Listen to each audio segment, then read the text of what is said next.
خواهم که شوم کودک، مادر ببرم باشد. دستان پر از مهرش بالای سرم باشد. برو بپرس از هر که میخواهی، اگر یک لحظه مادرت را پیدا کنیم نزدت چی کار میکنی؟ نفر مادر ندارد. تمام هستیم را میدیم که یک لحظه سرم را روی زانویش گذارم، خواب کنم. مادر سرم را سیله کند، گوید بچم. کاش این صدا را بار دیگر میشنیدم.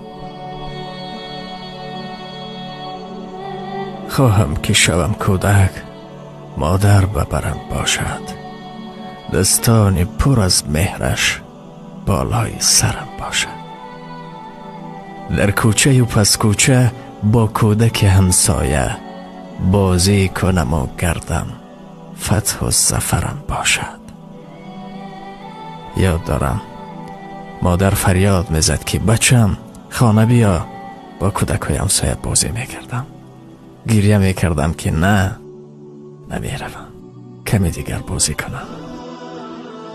فریاد زند مادر، فریاد زند مادر، از خانه مرو دورتر.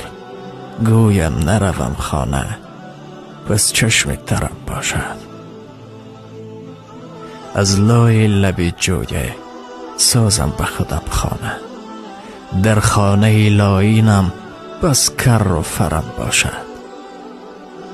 در کاغذ سپیده تصویر کنم دنیا. در عالم ایجادم شمس و قمرم باشد. ای صاحب دنیاها، این مطلب قلبم را یک لحظه میسر کن.